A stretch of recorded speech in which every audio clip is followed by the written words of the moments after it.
ভাত খেয়ে রাতে ঘুমিয়েছিল মেয়েটা। পাশের রুমে বাবা মা ছিল। মাঝরাতে বাবা মা জান্নাতি জান্নাতি বলে ডাক দিল।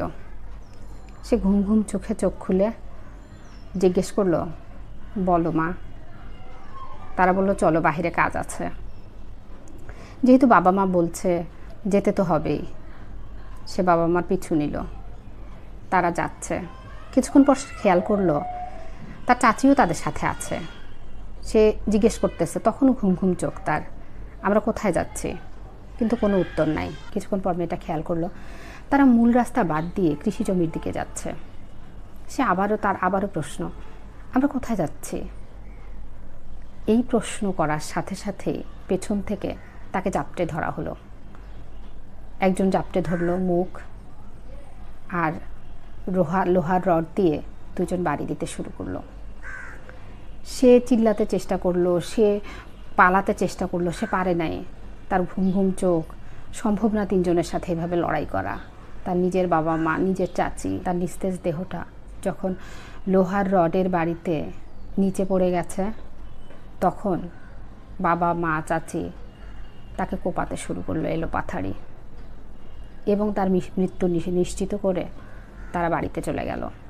পরের দিন স্থানীয় কৃষকরা জমিতে কাজ করতে এসে জান্নাতের লাশ দেখতে পায়, বাড়িতে খবর দেয়।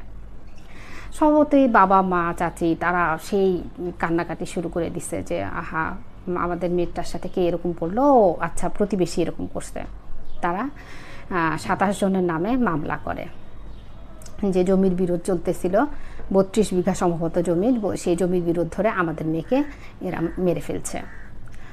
তারপর পুলিশ তাদেরকে ধরে নিয়ে যায়, সেই 27 জনকে, এবং তাদেরকে জিজ্ঞাসাবাদ করে। জিজ্ঞাসাবাদ করাতে কিছুতেই পুলিশ বুঝতে পারতেছে না ঘটনাটা কি ঘটতেছে, কারণ কোনো ক্লুই তারা পাচ্ছে না, কোনো কিছুতেই তার সমাধান খুঁজে পাচ্ছে না। এর 2 দিন পরে যখন ময়নাতদন্তের রিপোর্ট আসলো, তখন সেখান থেকে কিছু ক্লু পাওয়া গেল। ক্লু পাওয়ার পরে পুলিশ তখন স্বাভাবিকভাবে মেয়েটির বাবা মা এবং চাচিকে ধরে নিয়ে আসছে। নিয়ে আসার পরে তাদেরকে স্বাভাবিকভাবে জিজ্ঞাসাবাদ করছে। তারা কিছুতেই স্বীকার করে না। তাদের একটাই কথা, তাদের প্রতিবেশী তাদের এই জমি জমা নিয়ে এই অশান্তির কারণে বা জমি জমা নিয়ে ঝামেলার কারণে মেয়েটাকে তাদের খুন করছে।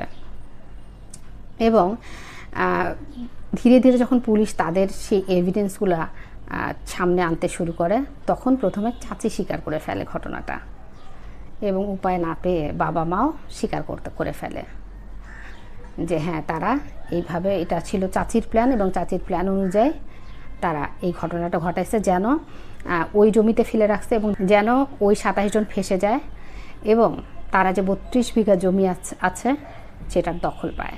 এখন ঘটনা বোঝেন যে কত মানুষের সন্তান হয় না, তারা কত কিছু করে একটা সন্তানের জন্য। এই 15 বছরের একটা মেয়ে ক্লাস 9-এ পড়তো। গ্রামের মানুষ, গ্রামের সহজ সরল মানুষ, সামর্থ্য থাকলে কখনোই গ্রামে থাকা উচিত নয়। আমি একটা ভিডিও বানাইছিলাম, সামর্থ্য থাকলে কখনোই গ্রামে থাকা উচিত নয়। গ্রামের মানুষ কতটা হিংসাপরায়ণ হলে নিজের সন্তানকে বলি দিত, এটা দ্বিতীয়বার ভাবে না, শুধুমাত্র ফাঁসানোর জন্য। প্রতিবেশী ফাঁসবে এবং প্রতিবেশী জেলে যাবে, এবং তার বিনিময়ে তারা সেই জমি দখল নিতে পারবে। এটাই ছিল তাদের মূল টার্গেট, এটাই ছিল তাদের মূল টার্গেট।